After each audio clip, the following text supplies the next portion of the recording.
5, 4, 3, 2, 1. Full course yellow is deployed. Full course yellow is deployed.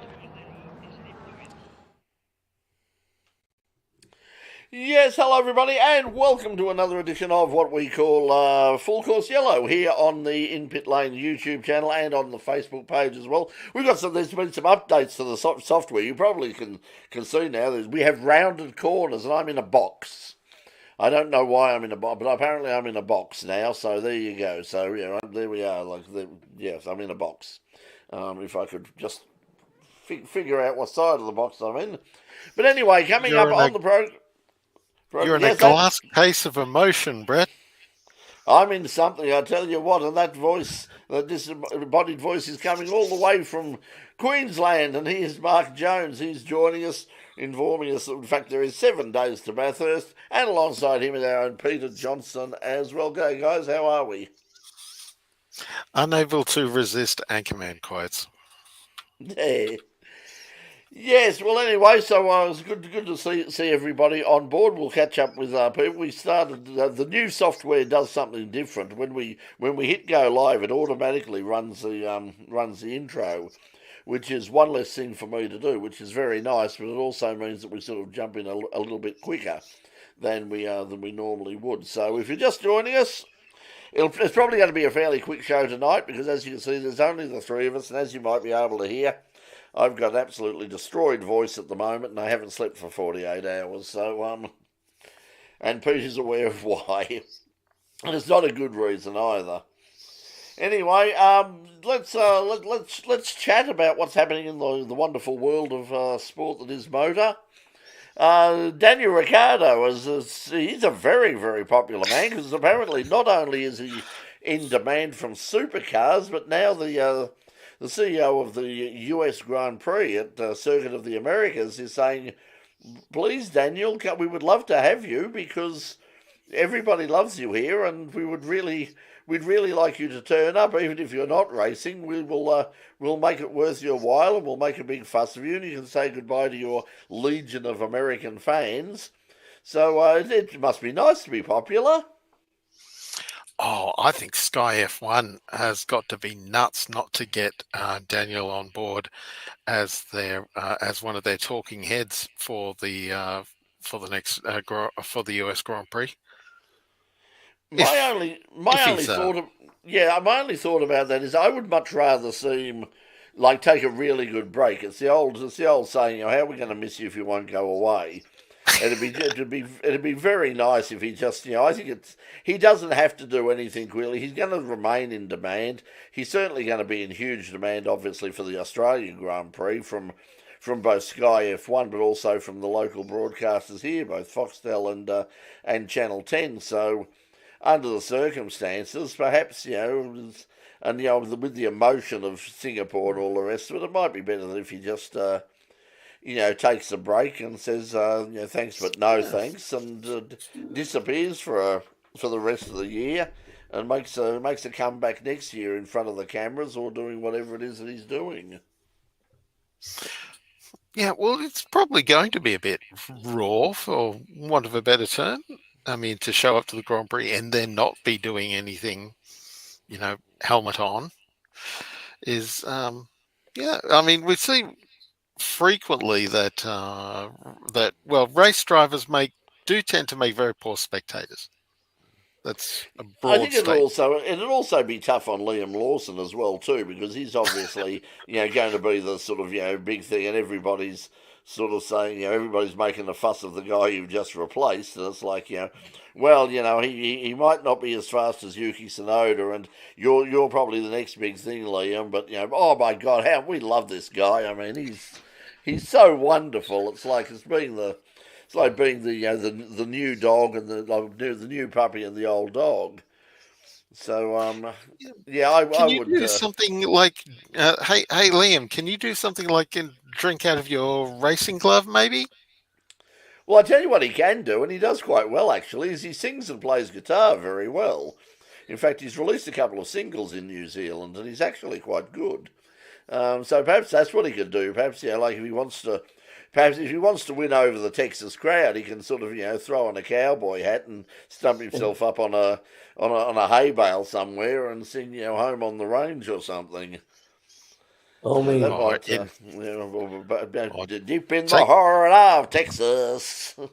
Or cattle in- dog. or in honour of the great Charlie Cameron, Take Me Home Country Road. Country Road, yeah. Well, yes, you had to throw in a footy reference somewhere, and we found out today it's official. I think we talked about it briefly last week. The Joe Danaher's have said goodbye, so there's a bit of footy news if you haven't heard. The Does rumour that was mean- that. Yes, he's confirmed. He's confirmed it now. I mean, the rumours were around, but he's confirmed it today that that's it. He just said thank you for so long and thanks for all the fish. So Does it mean the AFL has finally run out of Danaher's? Well, probably yes. Well, I'm sure there's a box somewhere. I'm sure there's there's a storage facility somewhere in around the Wagga area or something that has like a supply and emergency in case of shortage, break glass and a Danaher will flop out of it. But anyway, that's it. But we welcome Box with us again. G'day, Box. How are you? Good to catch up with you again. And also Jared is with us again. Lawson was due for a seat. Yuki not really junior, but tied to Honda. Yeah, I mean that was part of the reason they had problems. They had no flexibility. The only people they had flexibility with of course, it was basically Daniel and Sergio. And the interesting thing is, Christian Horner's already saying that he's one of the reasons they want to have a good look at Liam is that there's no guarantee that Sergio will be there next year in the main in the main team, and if Liam does a really really good job over the next few races, then he's very much in contention for that drive. But it was interesting that Horner also said that Marco, as we sort of suspected, Helmut Marco wanted Daniel gone a hell of a lot earlier. I don't know what it is. I mean, he seems to have a real set against Australians. But he wanted him well and truly gone, and Christian said he fought hard for him. But in the end, it really was just a case of there was no consistency there. He flattered to deceive on occasions, and everyone go, "Oh, he's back," and then the next, in a session or here or there, but then he'd sort of fall over again in either the next session or the next race, or yeah. Oh, can we have Canada back again? At the risk of getting us sued for defamation, I think Helmut is a bit senile. Well, I think that's probably. I think truth is. I think truth is an offence in libel. I mean, you could probably take a lot of quotes from Helmut for a long, long time and make that argument. But it's not just his age. I mean, we're going back to both Mark Webber and even before Mark Webber. When he was running the Formula 3000 team with Craig Lowndes. I mean, we had an interview with Craig when he came back. At Sandown, he came back for the Sandown 500, and one of the things he said in terms of he was hoping to go back, but I don't know whether he actually said it on air or not, but I'll dob him in for it now. He just basically said that Helmut was very unpleasant to him, and he was clearly focused. He was Craig was driving with Juan Pablo Montoya at the time, and he said he was very focused on Montoya, and he was very angry at Craig, that Craig was, being Craig and had a smile on his face and, was waving and going out and signing autographs, and it was, "No, you must be focused. You are not focused. Why are you not focused? You must be angry and moody and determined." So I guess that's why he likes Max. Well, yeah, that's why he didn't, and that's why he didn't like Mark as well. I mean, with Webber, he just, as I said, we knew someone in it. There was an Australian who was working. He was actually an ex. I better not say because it might dob him in. But we knew someone at Red Bull, and he said no. He said Helmut dislikes Mark intensely. just basically because he just doesn't. He says he doesn't show respect and he doesn't show determination. He's too casual. He's too friendly. which He Mark wants. Webber doesn't show determination. Yeah. which is interesting because I always thought he was more intense than of all the Australians. He was more Oh, intense. yeah. Oh, Well, that he's, was his nickname, wasn't it? Aussie Grit. I mean, it was like, He- he seemed to be very intense, but apparently he wasn't intense enough. And apparently, Helmut used to refer to him as the kangaroo. And when it looked like he might actually have a chance of taking the title from Sebastian Vettel, he turned around and basically said, to the team, he said, we win a championship, and he said, and it is won by a effing kangaroo. So he does seem to have a problem with Australians for whatever reason. Well, yeah, he's certainly got some issues there, and I think it's a problem now. I mean, because he's been there for so long, and I think that there are sort of I think the Matisic family, because he was obviously the right hand man of Dieter Matisic, and now that Matisic is gone, I think the family are have invested in Marco as being sort of the man to run things. Whereas Christian seems to be a bit marginalised, but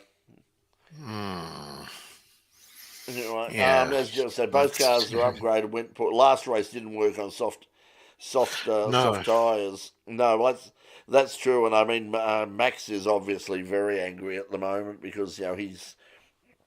I still think it's very unlikely he's going to lose the championship, the drivers' championship this year. All he's got to do is keep finishing second or third, but he's not.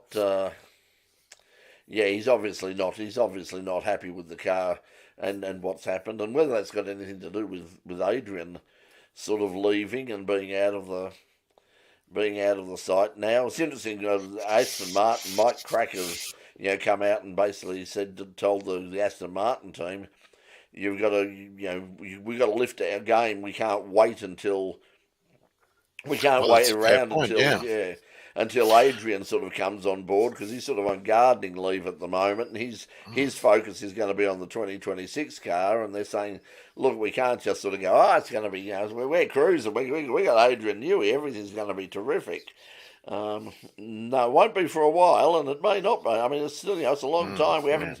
He's got to work his magic on a new set of regulations, and it's not guaranteed that he's going to do it again. I did read. Pete? I did read a while ago that it was about now that their penalty for the wind tunnel, when they broke the salary cap, Yeah. their penalty for the wind tunnel would take effect about now. So, yeah. That is true. That was one of the things that a lot of people said and in fact they said, I think it was Adrian himself said that he said it will kick in. He said midway through the season. He said when everybody else gets their upgrades, we mightn't be in the good position that we've started, or as a stronger position, because we're going to be somewhat limited in what we can do because of those penalties, and it might be coming back to hurt them now. So that'll be. It has me wondering if they've got, like monitoring, if the FIA has monitoring equipment at their various wind tunnels to know, so they know when they're being used or not. They've got a guy called Francois. Francois just wanders around and says, "You're using your wind tunnel." Okay, I will see you. I'm going down to McLaren now. Maybe he's got like a fleet of 11 drones, and when one of them gets blown to smithereens by the blast of the wind tunnel. Yeah, I don't know how they sort of sort it out, and it's like a lot of those a lot of it I think is basically down to a bit of self-reporting and a bit of honesty, which is an interesting interesting concept.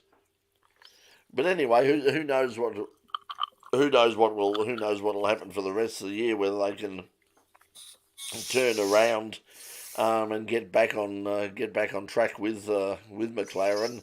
I know that sort of the stories going around is that McLaren are really confident of at COTA, so they're expecting, and so are Mercedes for that matter. Mercedes are saying they think that their car will be very much suited by COTA, and both George and particularly Lewis like COTA. So yeah, let's see what happens. That's Well, yeah. they get Shane Van Gisbergen on as a special consultant on COTA.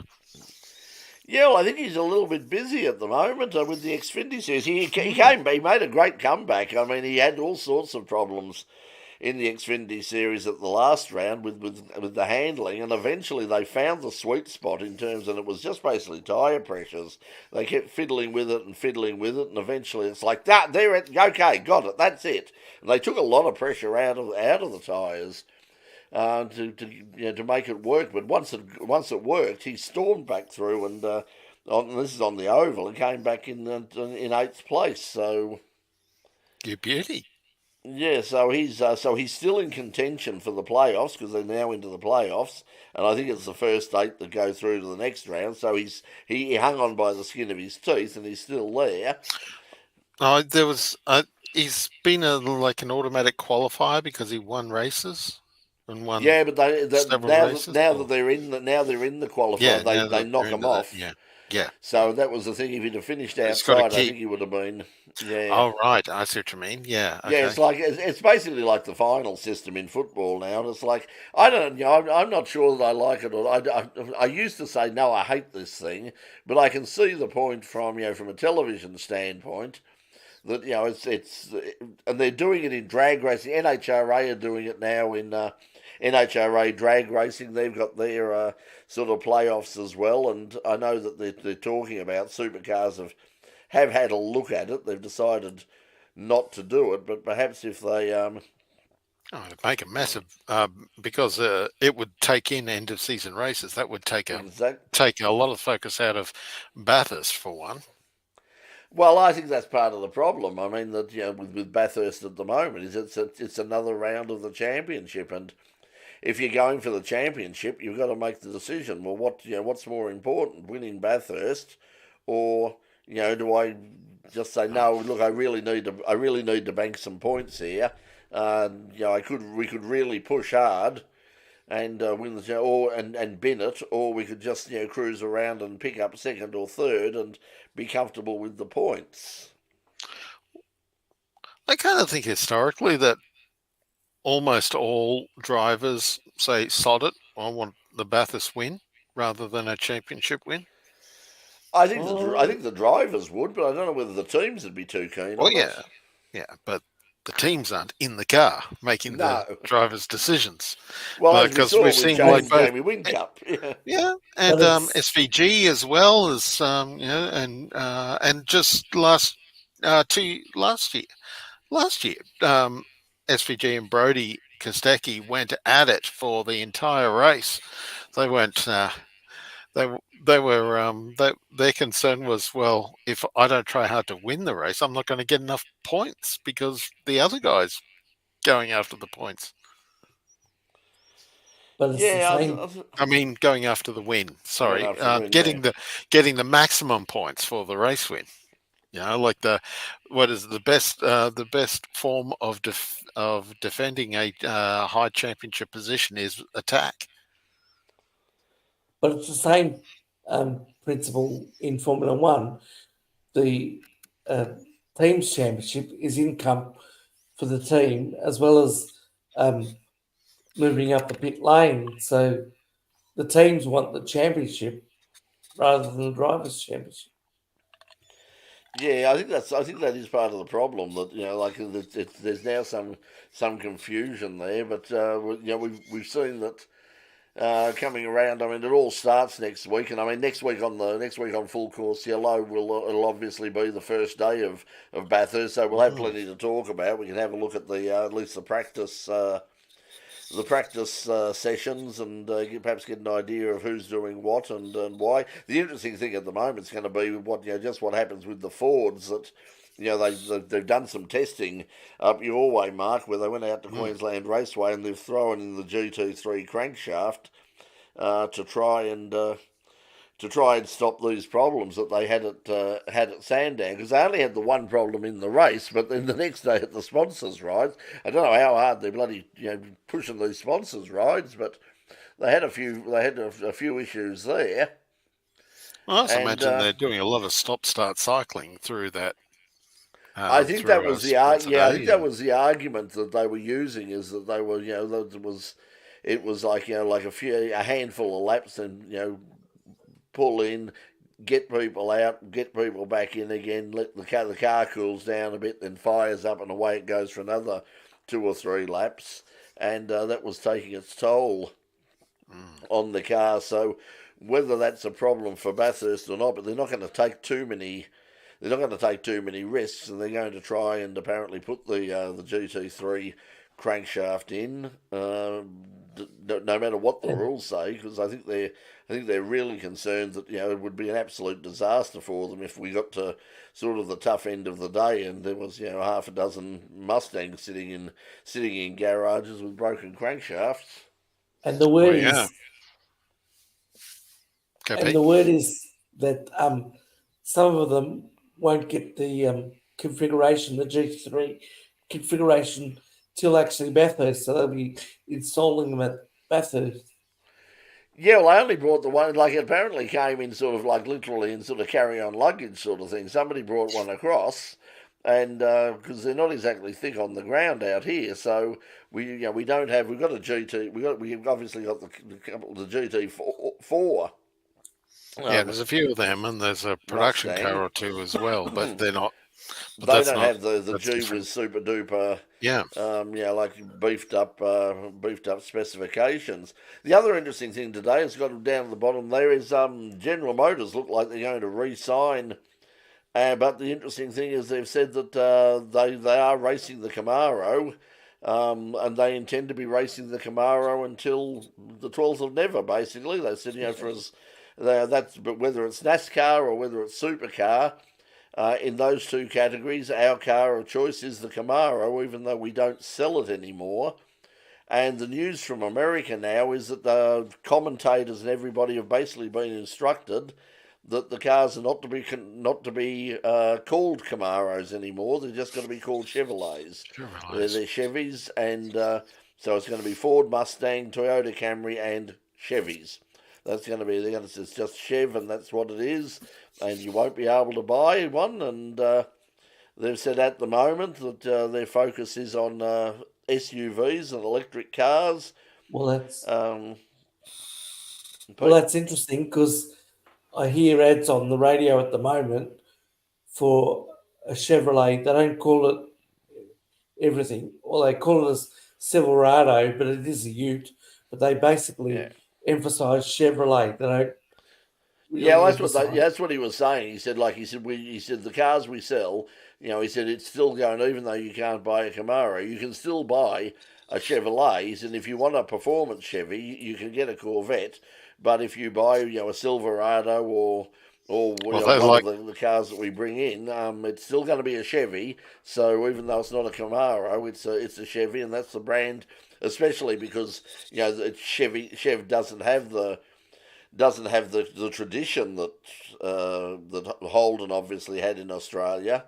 They want to push Chevy as an Australian brand, and they see this as the way of doing it. So they've said they will certainly extend their time in supercars, and at the moment what they'll be racing for the foreseeable future, possibly through until sort of 2028 or more, will be a Camaro basically. Well, you remember one of Norm Beachy's early ATCC cars was the Chevrolet 2, the Chevy 2 by Chevrolet. Yep. Yeah. So there is a history of being ambiguous with models at Chevrolet. Yeah, so that's it's interesting they're going to do it in NASCAR as well. I mean, it'll be interesting to see whether NASCAR are going to be happy with that situation. I suppose they've got no choice because they don't want to lose. Obviously, don't want to lose General Motors, and if they turn around and say, "Well, no, hang on a second, you don't make, we're stock cars. You don't make you don't make a Camaro anymore. We need you to race something that the public can buy." Well, they just don't have anything suitable at the moment. Now, he did say at some point there may be something new, and if that happens, then they may change over. But at this stage, the long-term plan for both supercars and NASCAR is to continue with the Camaro-shaped car running. And as I said, a couple of the discussions I've seen have said that in America, the journalists and the commentators and everything have said that as of basically next year, it won't be called the Camaro. It will be called. It'll just be the Chevrolet. Well, you see, a lot of the NASCAR statistics only refer to the manufacturer. You don't see rarely refer to the model name. They never return. You occasionally see them refer to the Camry for some reason, but in the main, I mean, if you go onto NASCAR.com and have a look at all their press releases and all of the results and all the rest of it, the results just say Ford, Chev, Toyota. That's all they say. They don't say, the different. So that's that. But the thing is, even though they just say Ford, Toyota and Chevrolet, you can go out and you can actually buy a Mustang or you can buy a Camry, but then the argument would be, well, you can't buy a rear wheel drive V8 Camry, so what the hell, Well, you can get a Supra, but no, I suppose you can't an Xfinity Supra, but I suppose you can't get that in V8 either. So. No. Not at the moment, no. Well, it's although we'll have V8 Supras here in Australia before too long. Yeah, that's it. Yeah, the SS Chevelle. Yeah, the problem with some of those, because I went looking through and see what they could run, and basically everything they've got in a sedan thing is basically a brick. It's not exactly slick. If they were running cars like if they were still running sedans, if they were still running things like Falcons and all the rest of it, you'd go, yes, okay, the Chevelle will fit right in. But, basically it's turned into a sports coupe, which is obviously going to be taken to the next level by the Supra. The problem that Chevy have got is that their sports coupe is now a mid-engine GT car. If the Corvette was still front-engined, who knows, they probably could run it. I think they'd have trouble convincing both Ford and Toyota that the Corvette was going to fit in seamlessly into either NASCAR or supercars. I mean, imagine the drivers' parade where at Daytona they're taking them around in and here's a Corvette and here's a Camry. Yeah. Yeah, that's. Yeah, that's a marketing issue there.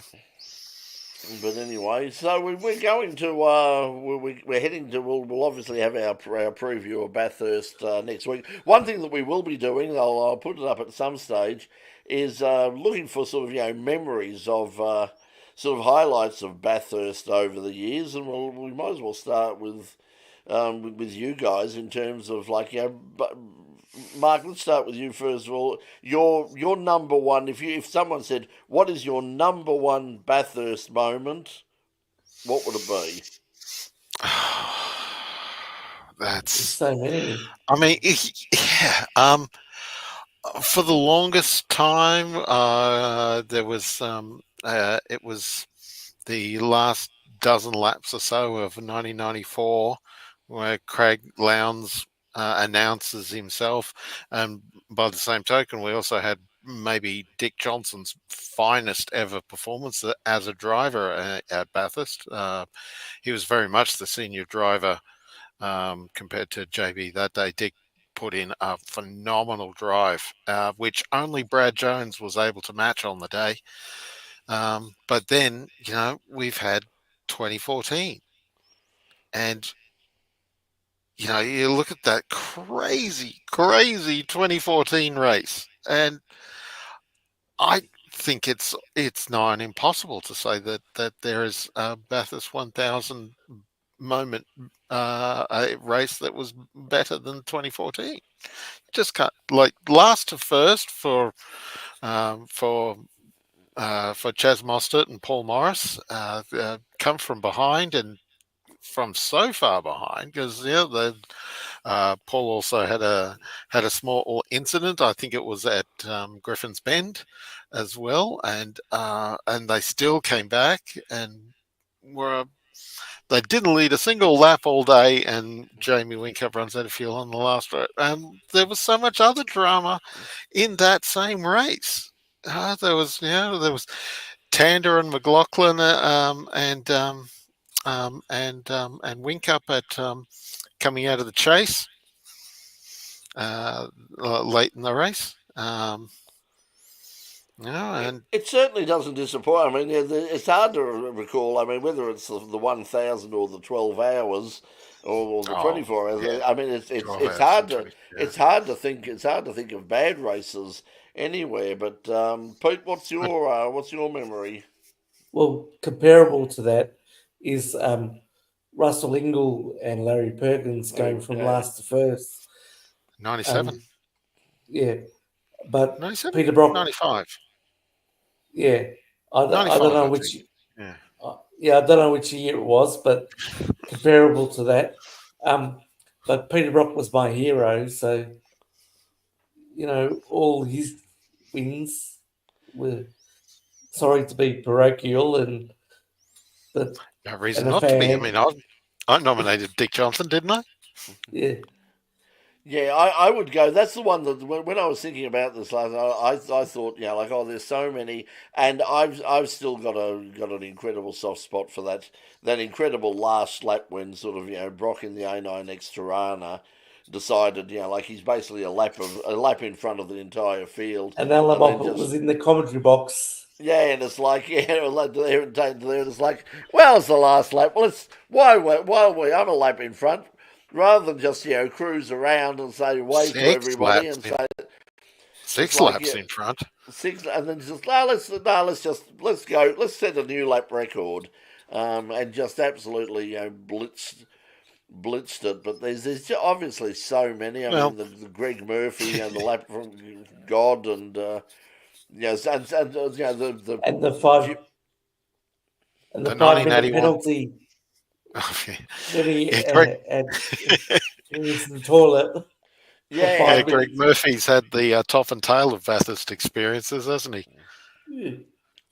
yeah. So look, if Yeah, you're watching it, if you're watching at home, like leave a comment on the YouTube channel. If you're watching on the YouTube channel, leave a comment as to what your favourite moment. And we'll put together a bit of a poll sometime over the weekend if I get some time. I've got flat out, but thankfully I must say, I'm actually really happy that of Melbourne's changeable weather. I mean, today was absolutely gorgeous. It was about 26, 27 degrees. It was a beautiful day. Tomorrow, of course, the rain is going to hit, and of course that was the day that we were going back to Friday night drag racing at Calder Park. So as a result of the forecast, which is basically for a change and rain coming in tomorrow, that's now been cancelled. Which I'm sort of, as much as I'd like to be out there and doing the call and all the rest of it, having a night off will be very good, because the following night, if you're down here in Melbourne and you want to watch it, and you're watching Channel 31 on Saturday night, there'll be a special program Saturday night on Channel 31 celebrating 30 years, the 30-year anniversary. There's a big gala dinner happening, which I'm sort of going to reluctantly attend. As a result, I'm probably not going to get down to Phillip Island for the Victorian State Series. I was going, but I imagine I imagine after sort of after the 30th anniversary dinner at for Channel 31, the chances of me getting home before about 4 or 5 in the morning on Sunday are probably fairly thin, and the possibility of me being sober enough to drive down to Phillip Island within the space of about 24 hours is probably even thinner. So, Well, it'll be 23 hours because you'll probably find the daylight saving will kick in yes, on that night. yeah, that's it as well. So it's going to be a shorter night anyway. But so it's coming up there. I think it's 8:30 on Saturday night on Channel 31. It's coming live from I forget what the hall is, but there's a hall in Brunswick Street, Fitzroy, and it's coming from there. But they've gone through and they're going to have lots of the people who made their name on Channel 31. I know there's a couple of additions to the Community Television Hall of Fame. Stella Young is going to be, which really should have been done in the first place. But I'm very, very glad to see that Stella's going to be remembered. I mean, Pete, you'd know of her and remember her well. I mean, she was a force of nature on right across the scene on Channel 31. She was a fabulous person, had a great sense of humour, and was just so determined. And so she's going to be inducted into the Hall of Fame, as is Vasily. Vasily's Garden was one of the famous, one of the favourite shows, one of the most successful shows ever on Channel 31, Vasily's Garden, and Vasily is going to be inducted into the Hall of Fame as well. So good luck to. So it'll be good to welcome them along for the ride as well. So that's great. So that's going to happen on Saturday night, and there'll be lots of surprise appearances. I know the people like Rove and Hamish and Andy and a few others have contributed something. There's a few old faces from the days from way back are going to turn up and do a bit. So it'd be interesting. Okay. Yes, Box. I have said this to Channel 31 directly. The fish cam should be. They should have been the first thing in the Hall of Fame. Hall of Fame. Fish cam. Before anybody else, before Vasily, even before Stella, before anybody else, the fish cam. And harness racing. Fish cam and harness racing, yeah. Well, the harness racing was sort of, but everybody knew, like you'd say, Channel, no, I don't think I get it, mate. Oh, it's the community, no, I don't know anything about. Well, what's on it? Yeah, we do it in motorsport show, and then overnight they have fish. Oh, that's that one with the fish. Oh, yeah, we watch the fish, mate. Oh, I love the fish. It was the number one party show. It was the coming home after a gig on Saturday night, Sunday morning, as Hey Hey at Saturday was beforehand. You'd watch Hey Hey at Saturday, then you'd go out, you'd party, you'd go there, you'd get home at 3 or 4 in the morning, and you'd flick on and Hey Hey was still on. Well, Hey Hey it was still on, but you'd watch the fish anyway. The fish, the fish were very special. Of course, we do remember the very famous night when somebody accidentally unplugged the fish, and it turned into a horror show. As basically overnight, people watched one by one fish floating to the top. No! Oh. I always said that just to get extra viewers in, they should have introduced They should have introduced a random cat scenario, whereas they wouldn't announce it. They would just before they went home, it was like don't feed it for a couple of days, and then say, there you go, puss. It would have been before you know it, it's slapping the water and. Yeah.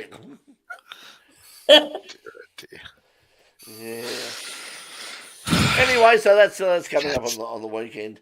What else have we got to chat about before we move off? Well, what's the future of the Enstone team?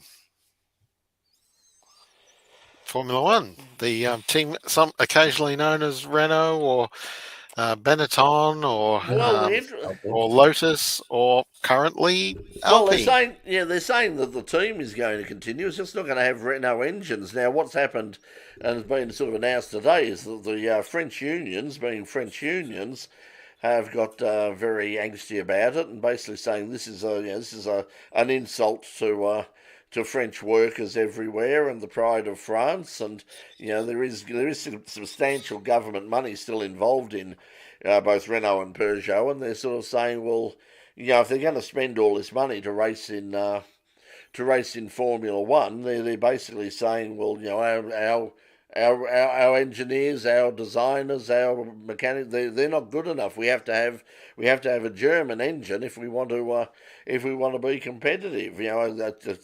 An English a chassis and a car prepared in England, running a German engine. Yeah, Well, isn't that how Tyrrell operated in the early 70s? yeah, they had they didn't the have any French. French. Well, they did. They had the Matra chassis, and like the factory Matra team had to use the Matra V12s, but Ken Tyrrell and co, who had that same Matra chassis, were able to stick a Cosworth in, and Cosworth they in it. won. Yeah. They won races and world championships, and Matra didn't. Yeah, so it'll be interesting to see what happens, because there's obviously times are pretty tough in terms of economically, and whether sort of anybody within the French government decides to turn around and say, well, no, this is Renault, this is not acceptable. If you're going to be using any of the marketing money that is provided by the French government, then you're going to have to race.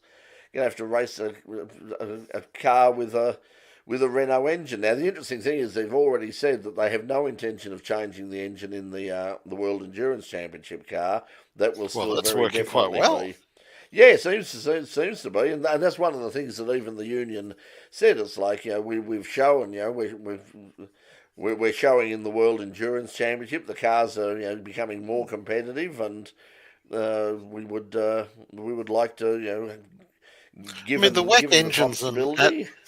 The WEC engine's an adaptation of the engine that's used by Formula 2 and Formula 3. So there's plenty of miles on the design in various forms. Yeah, well, they've obviously got a long history of producing good engines. I mean, they pioneered modern turbocharged Formula One engines. They obviously they've won world championships. They've won Le Mans. They've done a few things, a few good things over the years. But at the moment, they're obviously just not competitive, and they've decided to make the change. As you're saying, Benz and Renault share road car engines. That's the thing now. I mean, there's engines. You look under the bonnet of any car, and it's, Aston Martin's and Benz. Several Renault models have a Nissan 4-pot. Yeah. You've got the it's gone out of my head now. Oh yeah, of course. The Toyota Supra runs a BMW 6-cylinder turbo motor. Yeah, there's all sorts of back engineering going on. So might as well have them might as well have them in Formula One as well. And most of Holden's V8s over the last 20 years of, well, maybe not 20, but certainly at least 15 years of production were all Chevy LS and LT models. It's so it's not unusual. Yeah, that's Jimmy saying about about Ferrari losing, because Ferrari are on a really good wicket. I mean, it's not it's like Animal Farm. It's like all animals are created equal, just some are more equal than others. And Ferrari are definitely the pigs. I mean, they've got their. Speaking of pigs, you see, Pink Floyd have sold their catalogue of music for $400 million. That actually kind of seems on the small side, I would have thought. But That's I mean, certainly. that's what someone was saying when I heard it on the radio. They came around. They were talking to somebody who said, and they said that they said, "Oh, we're really surprised."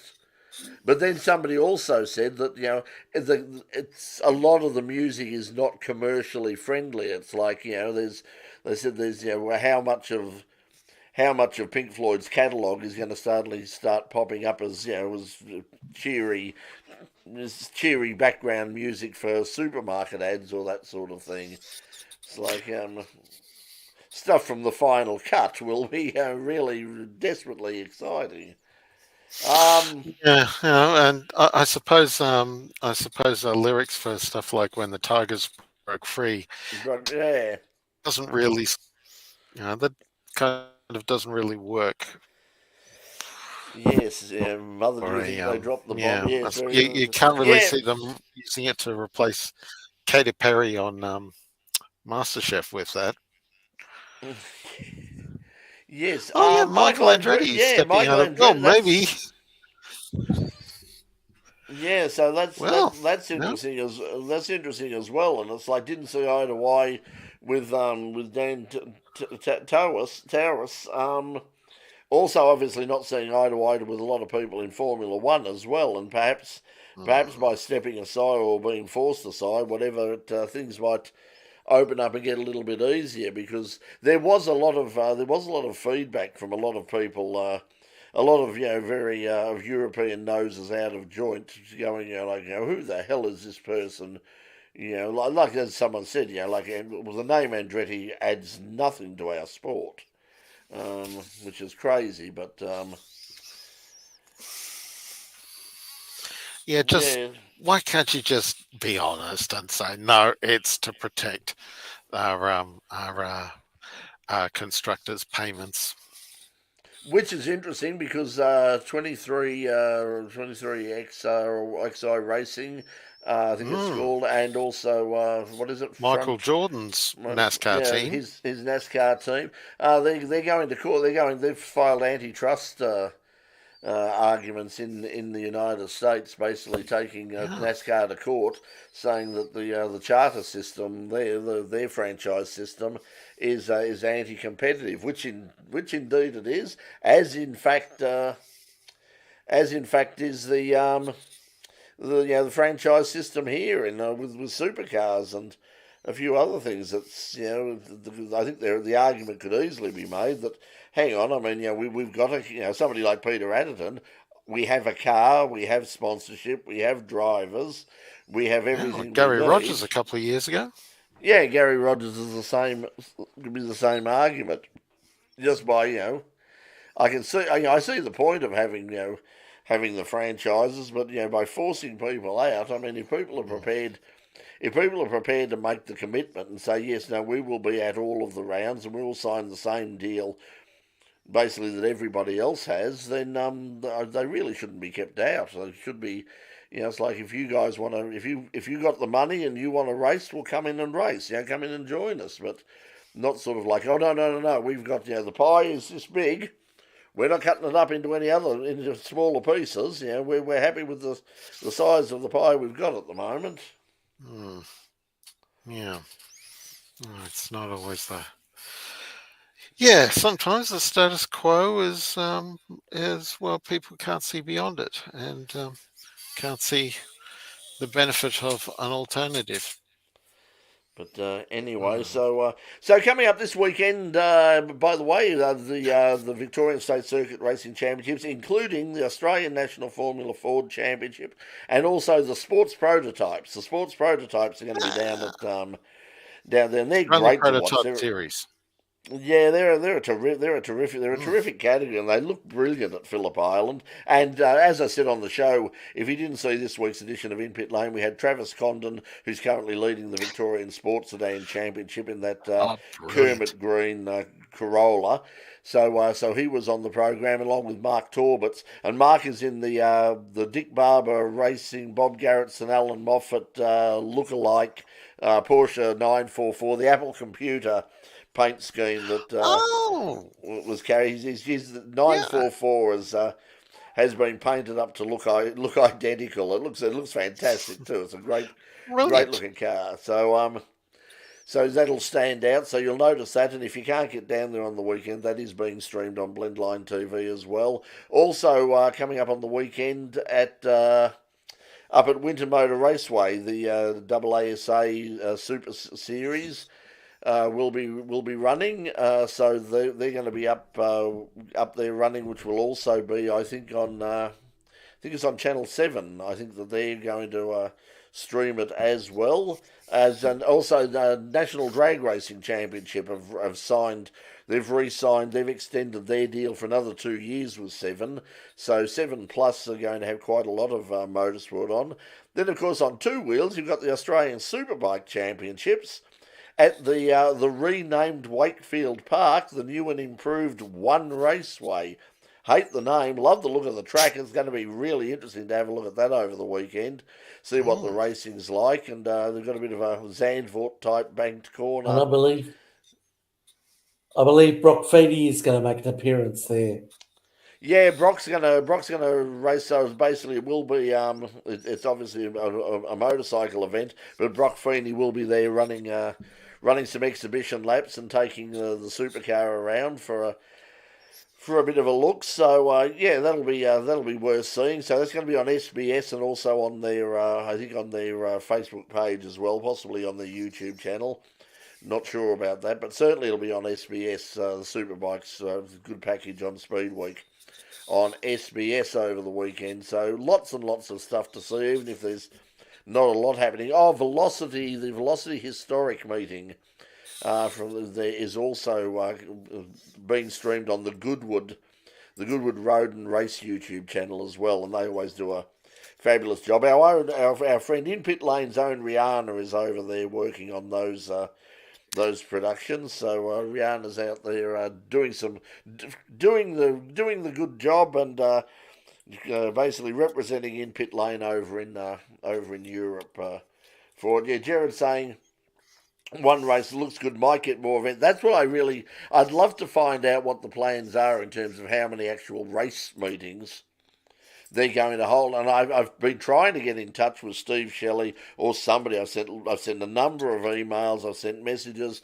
I've gone through their website saying, please, will you come on and talk to us, whether it's here or whether it's on In Pit Lane on there. But there's been no response at all. So if you're up there, if Paul Van Acker, if you're up there or something, you see anybody in management up at One Raceway, get them to come on get them to contact us, because I'd love to have a chat to them, because I think it's the thing about Wakefield Park or One Raceway now is it is accessible. It's basically sort of Winton is sort of the halfway point, but it's not like going all the way up to Sydney Motorsport Park or to Bathurst or something like that. It is doable for Victorian teams on a one-off basis. It is doable to perhaps even have a round of the Victorian State Series up there sort of next year as well, if they want to expand and perhaps even replace rounds at Sandown if they have to, with perhaps, they did run one round at Mallala quite a few years back, which we covered. They did a one-day meeting there, which was I thought was really successful. And the sports been to the Bend, haven't they? There as well. Have they had a round not all of the categories. Some of the categories. Oh, okay. I know this. BMWs have run there. I think sports cars have run there. I'm sure there's a few others as well that have also run there. But yeah, that's another one that's because we're just running out of tracks to race at. And if something when something does happen to Sandown, whatever it is, and Phillip Island is just so ridiculously expensive to hire. I mean, it's a real problem for any state level motorsport to sort of get hold of, because it's basically it doesn't matter whether you're hiring it for a state round or hiring it for a supercar round. It's basically the same amount, and it's ridiculous, a huge amount. And that's what stopped supercars from going there, is that the hiring fees. Yeah, well, I mean, sort of the management there said, like they said, oh, it's going to be an absolute, you'll get the huge crowd and all the rest. And they said, well, okay, if we think we can make money out of it, you think it's there, you hire it and you make the money out of it. Well, they did it for a couple of years and they didn't make the money out of it. The crowds were terrible. Um, it's a great track, and we love Phillip Island. But as Tony Cochrane used to say, if it was half of 45 minutes out of Melbourne, it'd be and if it had plenty of places to, plenty of great accommodation and all the rest of it, we'd be laughing. But it is a long drive down, and what accommodation is down there is ridiculously expensive because it's even without the racetrack, it's a major tourist area, and it's very hard. Very hard to get any accommodation down there for under $300 or $400 a night. That's the massive shame of it that it's such a relatively small place with so much to do. Yeah, and it's and the road down. It's just a terrible drive too. It's like it seems to be. I hate coming back there. I mean, I've because used to live, our family comes from Wonthaggi, which is further down.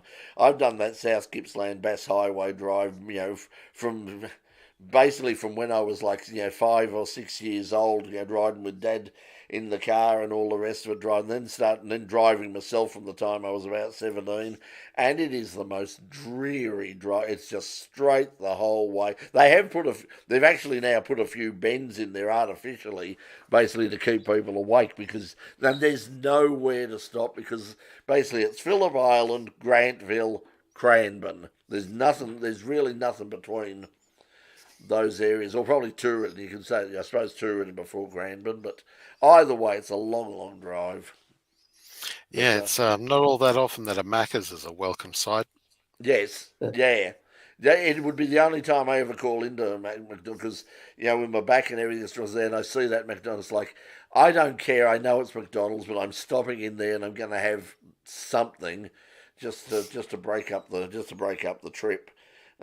Unfortunately, the really great, they used to have a fabulous charcoal chicken and chips place at Grantville, and that was terrific to stop at. You could stop there. There was a licensed grocer out the back. You'd go and pick up a can of something, and you'd go down onto the beach area at Grantville and sit in the car, and perhaps in the winter you'd listen to the footy and have a nice some beautiful chicken and chips, and it was really good quality, and it was cheap, and something to drink, and that'd be a nice way to split the trip. But for the 20 seconds that the food was still warm, and for that time of year on the road down there. Or maybe this is just a Queenslander talking. Yeah. So it's not a great track it's not a great drive down there, but it is a fabulous track, and you can watch it on the weekend, or you can go down there and you'll get all of the good racing, and the prototypes in the rain are really, really good. Because you can see all that aero at work in the and it's fabulous. It's fascinating to watch. Okay, everybody. Hey, listen, we're going to go now. I am falling asleep desperately. Well, there's a few things to throw in right at the end here. It's grand final for the Intercontinental GT Challenge this weekend at Indianapolis Motor Speedway for the Indianapolis 8 Hour. I did the entry list, and it's not coming up as quickly as I would like. But yeah, that's this weekend. And where is? I've got the point score, and right at the moment there's Lawrence Vantor and Anchen Guven from Porsche are on 50 points compared to Charles Wirtz from BMW on 43. Matt Campbell's actually third place on the points on 37, but I don't think he's going to be there. Yeah, I was going to ask that whether he would be there, but I don't think he is. I hadn't seen any, and normally we would have some Australians would be there, but I imagine with Bathurst that's not going to happen this time around. There is at least one. I saw the story just before. on where was it? Oh, there's one of the co-drivers is doing. I can't find that. Oh, yeah, the Juice is going to be competing in the 8-hour.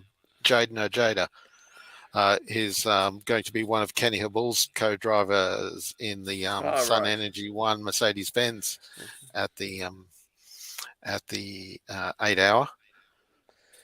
Yeah, so that'll Just be scanning the obviously entry. that'll be on the World GT Oh, feed on Tom YouTube.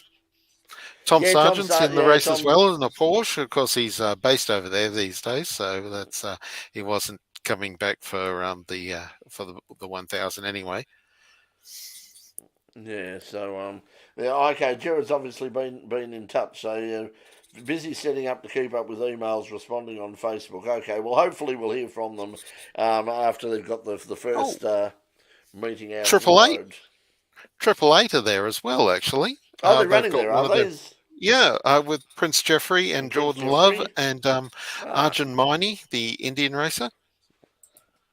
Well, that'll be also something congrats to watch, for Monday morning, I assume. Yeah. Also, congrats to Connor Roberts and Ryan Casher on their narrow victory in the Nankang 300 XL race up here in Queensland last weekend at Queensland Raceway. In what was an amazing 2 days of racing for the XLs. It was the quality of racing, and it was just so close.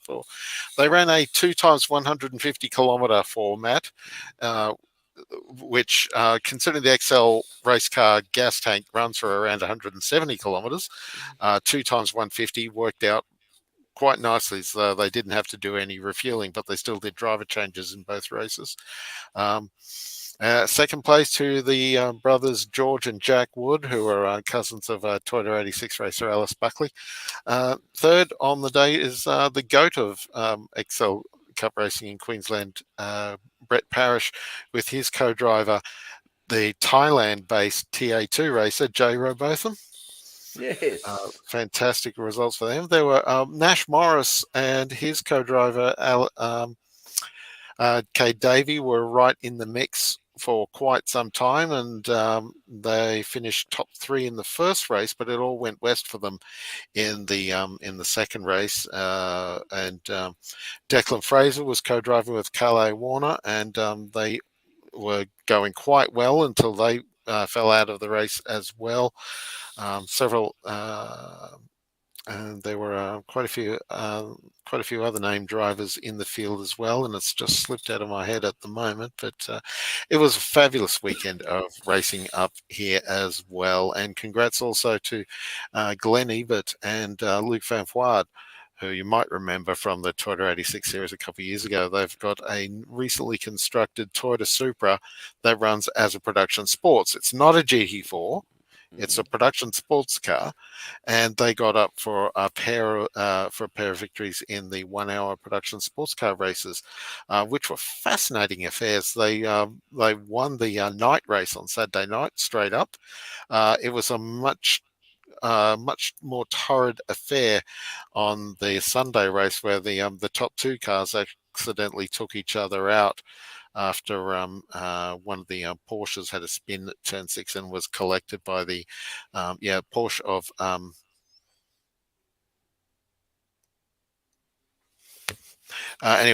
was collected by the Audi R8 of Jerry Murphy. David Lees was in the other Porsche. It wasn't the one that Kevin Vitilago. That's who it was.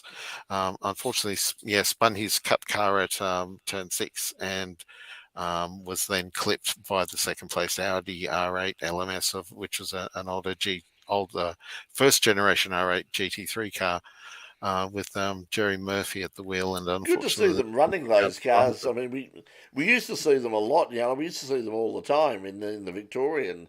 I mean, it was a very impressive feel. I mean, when we used to cover it, I mean, I'd get lots and lots of people saying, "Wow, this is club racing. This is look at the quality of the cars." We'd have Ferraris and Bentleys, all sorts of things running around. Unfortunately, unfortunately they just once again politics reared its ugly head, and they sort of got pushed. Some of those got pushed aside, and we don't see them anymore. So it's good to see them running up there.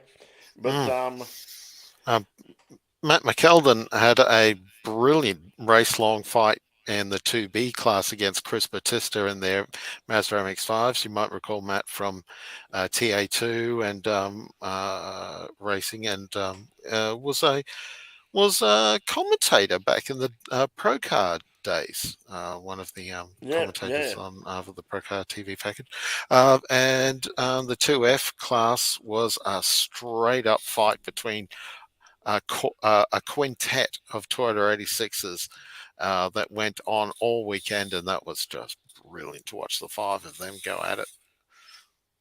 Well, we see I know that the Bend, we mentioned the Bend before. They've got a long distance XL race coming up as well later on the year. So there seems to be a bit of a push to have our own XL racer, Richard Outram. I think had some problems out at Calder on the weekend. I haven't caught up with Richard to find out, but I see he had a DNF in on Saturday, and I didn't see a result anywhere else. So hopefully I'll catch up with Richard, and hopefully everything was okay there. But anyway, guys, we're gonna head off now. Now next week on the program, as I said, it'll be the first day of Bathurst. It's going to be big. We'll run somewhere.